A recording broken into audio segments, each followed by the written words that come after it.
Now next is uncommitted earnings पर share and indifference point. अभी तक हमने ये सिंपली सिचुएशन करी थी कि अगर हमारी एबीआईटी वेरी करती है तब ईपीएस पे क्या इफेक्ट चेक करने के लिए हम इंडिफरेंस पॉइंट कैलकुलेट करते हैं। लेकिन जब हम ये अज्यूम कर रहे हैं कि हमारी अर्निंग्स टोटली अनकमिटेड होगी, हम कमिट ही नहीं कर पा रहे ईपीएस, यानी हम इक्विटी होल्डर्स को कुछ भी कंपनी कमिट नहीं कर पा रही कि कितना देगी कितना नहीं देगी, सिचुएशन बहुत ही वर्स चल रही है। ये कब होता है? Normally with the issue of debentures we require sinking fund. हर कंपनी सिंकिंग फंड क्रिएट करती है अगर वो डिबेंचर्स इशू कर रही है। सिंकिंग फंड होता है मतलब एक फंड जहां पे वो पैसे जमा करते जाते हैं थोड़े थोड़े करके, कि जब ये डिबेंचर्स का टाइम पीरियड हो जाएगा तो ये सिंकिंग फंड के पैसे वो एप्रोप्रिएट यानी यूज करेंगे डिबेंचर होल्डर्स को पे बैक करने के लिए। तो most often sinking fund payments are mandatory होती है और फिक्स अमाउंट हर कंपनी ने इस पूल में जोड़ना है। Sinking fund payment represents sizeable cash drain. ये कंपनी के लिए कैश ड्रेन है क्योंकि उनको पता है सिंकिंग फंड में जितने लाख जुड़ गए वो अल्टीमेटली उनकी सेविंग नहीं है, ये पैसा यूज हो जाना है रिटर्न करने के लिए जो उन्होंने बोरोड अमाउंट लिया था by issue of debentures. So due to this cash drain जो कि कंपलसरी होता है हर कंपनी पे, एक financial manager may be concerned about calculating this, concerned about finding uncommitted earning per share, कि वो ये कैलकुलेट करना चाहते हैं कि कितना अनकमिटेड अर्निंग पर शेयर होगी जो वो कमिट नहीं कर सकते हैं।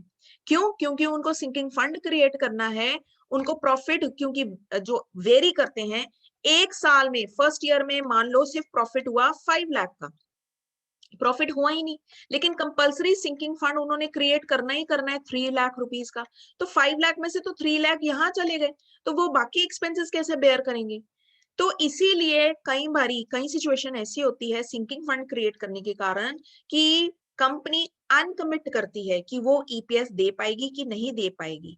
तो ऐसी सिचुएशन में ये भी आपको क्वेश्चन में क्लियर होगा, जब भी क्वेश्चन में आपको सिंकिंग फंड दिया है इसका मतलब आपने इन डिफरेंस पॉइंट कैलकुलेट करने के लिए ये फॉर्मूला यूज करना है जिसमें बाकी सारा फॉर्मूला तो सेम है लेकिन एक सिंकिंग फंड माइनस हो जाना है क्योंकि सिंकिंग फंड कंपनी ने क्रिएट कर रखा है। So illustration 19 is exactly similar to what we have done in difference point, लेकिन सिर्फ फॉर्मूला चेंज हो जाता है सिंकिंग फंड का। See, let me show you.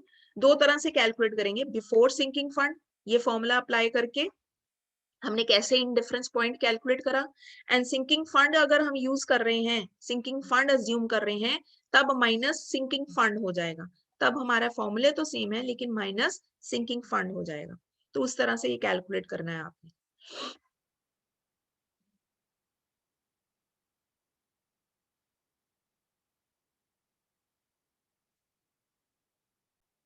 Let me read out, फिर आपको क्लियर हो जाएगा। Company has the choice of raising additional sum of 50 lakh either by issue of debentures or issue of additional shares. Presently, capital structure of the firm does not consist of any debt and the company has issued 10 lakh equity shares. At what level of EBIT after new capital funds are required would EPS be same under different alternatives? Also determine level of EBIT at which uncommitted earning per share would be same, यानी पहले यहां तक आपने EPS calculate करना है, indifference level calculate करना है, उसके बाद वो सेकंड पार्ट कह रहे हैं अनकमिटेड भी कैलकुलेट करो if sinking fund is 5 lakh. तो आपको क्वेश्चन में क्लियरली इंडिकेट होगा विदाउट अनकमिटेड, यानी ये वाला फॉर्मूला यूज करके पहले ब्रेक इवन पॉइंट निकालना है यानी ईबीआईटी का स्टेटस निकालना है, उसके बाद सिंकिंग फंड का अमाउंट यूज करके आपने ईबीआईटी का स्टेटस निकालना है। तो दोनों ही सिचुएशन में ईबीआईटी की अमाउंट डिफरेंट आएंगी। सी, सिंकिंग फंड के बिना कितना ईबीआईटी है और सिंकिंग फंड क्रिएट करके कितना ईबीआईटी आपको बचेगा, and earning per share compare करनी है दोनों प्लान्स की सेम जैसे हम करते आए। Now next is, and the last part, financial break even point. In case the EBIT level of the firm is just sufficient to cover the fixed financial charges, then such level of EBIT is known as financial break even point.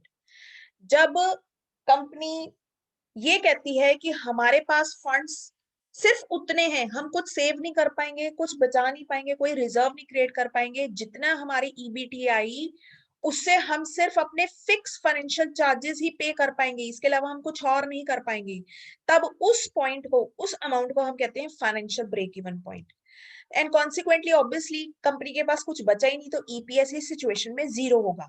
If the EBIT reduces below this financial break even point, तो EPS negative हो जाएगा, equity share holders को अब loss bear करना पड़ेगा। So इसीलिए हर company financial break even point भी कैलकुलेट करना चाहती है। अगर ये नेगेटिव आ गया, इसका मतलब कंपनी क्राइसिस की सिचुएशन में चली गई है, बैंकरप्ट हो सकती है अगर फाइनेंशियल ब्रेक इवन पॉइंट से नीचे नेगेटिव सिचुएशन चलती गई। तो इस सिचुएशन में फाइनेंशियल ब्रेक इवन पॉइंट कब होता है? When EBIT is equal to your interest. कंपनी की अर्निंग्स हुई इस साल सिर्फ 5 लाख रुपीस, लेकिन 5 लाख तो उनको इंटरेस्ट ही पे करना होता है। तो ऐसी सिचुएशन जब हो गई, इसका मतलब उनका फाइनेंशियल ब्रेक इवन पॉइंट आ गया, उनको बहुत मेहनत करनी पड़ेगी इस अमाउंट को, EBIT को रेस करने के लिए, नहीं तो वो बैंकरप्सी क्राइसिस में जा सकते हैं। But if the firm has employed along with the डेब्ट प्रेफरेंस डिविडेंड ऑल्सो, तो फाइनेंशियल यानी कंपनी ने सिर्फ इक्विटी के अलावा डेब्ट भी रेस करे हैं, प्रेफरेंस कैपिटल भी, तब फाइनेंशियल ब्रेक इवन पॉइंट का फॉर्मूला हो जाता है EBIT is equal to interest charges plus PD upon 1 minus tax. तो हमें दोनों की फिक्स चार्जेस कवर करने हैं। इलस्ट्रेशन 20 में देखते हैं, a firm is having interest ability 30,000 interest पे करना है, प्रेफरेंस डिविडेंड 40,000 उनको पे करना है और टैक्स पे करना है 40%। तो उनका फाइनेंशियल ब्रेक इवन पॉइंट का फॉर्मूला क्या हो जाएगा? ये interest charges 30,000, preference dividend pay कर रहे हैं 40,000, टैक्स पे करना है 40%। तो उनका EBIT 96,677 अगर हुआ, इसका मतलब ये उनका फाइनेंशियल ब्रेक इवन पॉइंट हो गया है, where EBIT is just sufficient only to cover the financial charges, और इस अमाउंट पे EPS 0 होगा। तो अगर कंपनी इतना कमा रही है, इसका मतलब इक्विटी होल्डर्स को कोई प्रॉफिट नहीं जा रहा, कोई बेनिफिट नहीं जा रहा, और कंपनी कोई रिजर्व्स नहीं क्रिएट कर पा रही, वो सिर्फ अपनी फिक्स्ड इनकम बेयरिंग सिक्योरिटीज को ही पे कर पा रही है, that is interest and preference dividend.